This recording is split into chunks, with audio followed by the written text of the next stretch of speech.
What's up, everybody? So for my second ever YouTube video, I'm going to talk about macro tracking of macros. And I think this is super beneficial. It's going to help a lot of people. It could seem overwhelming. I know a lot of people have tried it. If you're one of those people, maybe this will help and make it simpler and make you realize it's not as difficult as it seems. But that being said, you do have to stick to it. There's a great app called MyFitnessPal. I'm not endorsed by them. I do not sponsor them. They do not sponsor me, anything like that. I just think it helps. If you want to download that or a similar app, go for it. What you can do, if you're eating something, you can scan the label. And it'll pop up all the calorie, all the nutrition, all the fats, protein, carbs, and even the vitamins. They'll have that for you. Or you can just manually type it in. So either way, it makes it really easy. But this is how you do it. Basically, you want to find your base calories. I'm going to try to make this as simple as possible. Find your base. Take your weight, multiply by 15. There's other ways you can do it. Some people measure their fat-free mass. There's a bunch of different ways to do it, and it'll never be an exact science, but I have done it multiple times, and it works very, very well. I'm going to add some before and after pictures to this video to show you what it's done for me. But yeah, times it by 15. There's multiple ways you could do this, but the way I find most effective is figure out how much weight you want to gain or if you want to lose, and how fast you want to do it. So, say you want to gain 10 pounds, okay? Then say you want to gain 10 pounds in 10 weeks. Okay, so you want to gain a pound a week. So, a pound is 3,500 calories. So, you have to have 3,500 extra calories a week if you want to gain 1 pound. Or you have to subtract 3,500 calories a week to lose a pound. Pretty simple, right? Want to gain a pound? Add a pound's worth of calories, 3,500. Want to lose a pound? Take away 3,500 calories, a pound's worth. So there's 7 days in a week, right? So you just divide that number by 7. Why 7? A pound a week. There's 7 days in a week. Makes it easy. It happens to be 500. Some people I've told this to, like, oh, so forget all that, I just have to add 500 or take away 500. Only if you want to do a pound a week. So if you want to lose 2 pounds a week, it'd be 1,000. So however many pounds it wants to be in the week, find out your week total, then divide that by 7. And that'll give you how much to do every single day to add or subtract. It's really that easy. So if it takes you 2,000 calories to just maintain, you take your weight, you multiply by 15, and that comes out to 2,000. You want to gain 2,500. You want to lose 1,500. Or say you want to gain 2 pounds a week, 3,000. I wouldn't say going down to 1,000, honestly. That's kind of low. So be careful about that on the weight loss part of it. Another way you can do it that I found effective if you're trying to lose weight, you can just take your weight and multiply it by 12, and that'll give you the calories you want for weight loss. Or you can take your weight and multiply it by 18, and that'll give you the calories for weight gain. That's a simple way. I've done it before. A couple years ago I did that. It was actually really effective. But I try to make everything better and always improve and always better myself. And I like the first way I described better because I know, okay, I'm going to gain exactly this much weight every single day, this much weight every single month. So it's like you have control of your body. You know exactly how much you're going to weigh every single week. And that way, if you don't hit it, you can adjust. So you can up or, because the formula gives you how much to gain or lose.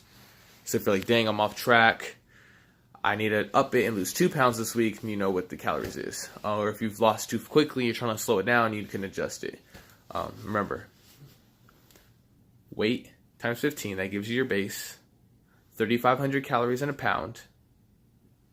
How many pounds do you want to lose in a week? Now divide that by 7 so you know how many calories you need to take away or add every single day. So that's the calories part. As far as the macro part, macros, for those of you who don't know, macros is 3 things. It's protein, carbs, and fat. All calories come from either protein, carbs, or fat. Vitamin A, vitamin Z, minerals, they don't have calories. The only things that have calories are protein, carbs, and fat. So if you want to take it a step further, so that's just counting your calories. Really, if you want to be effective though, Here, I'll make this an example. You think a donut that has 100 calories and broccoli that has 100 calories, if you get 100 calories worth of broccoli and you get 100 calories worth of donut, or say you eat 2,000 calories worth of a donut and 2,000 calories worth of chicken and broccoli, do you think your body's going to look the same? Heck no, right? And you ate the same amount of calories. So it's important to track what those calories are made of. So a way I like to do it is easy. I try to go like there's so many different ways to do it, but I like to, so 1.2 for my protein. So whatever I weigh, I'll say I weigh 190 pounds or whatever. Say I weigh 100 pounds because that's easy math. I weigh 100 pounds. I don't really, but for the example. So 1.2 would be 120. So for my example, I'm going to have 120 grams of protein. So whatever your weight is, you could do in a calculator. You don't got to do it in your head. Just times that by 1.2. And again, if you have MyFitnessPal, you can literally set your calorie goal. Then under it says customize. And so go to the protein thing and just scroll it till it hits whatever number that is. So take your weight, multiply by 1.2. That'll tell you how much protein to eat. You can watch this video as many times as you want if you forget all these numbers and formulas. I'm trying to make it as simple as possible. For me, then what I do is I have 30% of my calories come from fat. And the reason is that's 20 to 30% depending. I play with the numbers, but I'm just going to say as a good baseline 30% because after a lot of research, fat is really needed for hormone production. So why do guys naturally put on more muscles than girls? I could lift super hard and a girl could lift super hard and we could eat the same amount of calories every single day. I'm going to get better results than her on average. Why is that? It's because I have more testosterone flowing through my body to make it to simplify it. So knowing that, your body, I think a lot of people don't realize this, your body is more than just calories. And even people who know about macros, your body is more than just protein, carbs, and fat. Hormones play a part of your body composition too. So knowing that, you can use that to your advantage. And the reason I'm talking about hormones in a macro video is if you're not eating enough fats, your body can't produce hormones right. So from just the research I've done, you need about 30% of your calories coming from fat. And fat calories don't make you fat. So I know then you think fat calories fat, they don't make you fat. So take away that there's no link between it. So yeah, you can play with your numbers depending if you're losing weight or gaining weight or what works for you. 20 to 30%, I recommend just starting with 30%. And then obviously the rest can come from carbs, because you'll already have both your numbers. Then, if you do it on MyFitnessPal, it'll show 3 sections. It'll say fat, carbs, protein. So you set your protein number, 1.2 times your weight. Boom. Then you could do 30%, so 0.3 times your weight. Boom. And, not 0.3 times your weight. 0.3 times your total calories. So then you'll get 30% of your calories. And that's how much comes from your, that's how many calories you want coming from your fat. And then the rest will just be carbs. So that's general information. So more specific information, if you're trying to gain weight, you need to have more carbs. Protein synthesis, your body needs carbs for protein synthesis. So if you want to put on muscle, what that means is your body needs carbs to use the protein. That being said, you can use less carbs if you're trying to cut weight. That doesn't mean go on a no-carb diet because then your body's still just going to eat your muscle. So be careful with that. But yeah, actually, and you need to eat more protein. People think, if I'm trying to bulk up, I need more protein. You actually need more protein if you're trying to lose weight because your muscle's going to be starving and your body's going to be starving.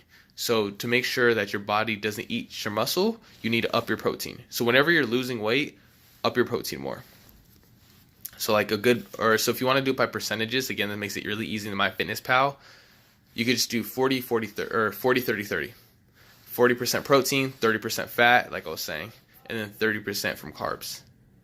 Makes it super easy. If you don't want to do all those numbers, you could do 40%, 30%, 30%. And the percentages are there, so it could do for you. Or you could do it on a calculator if you don't want to download the app.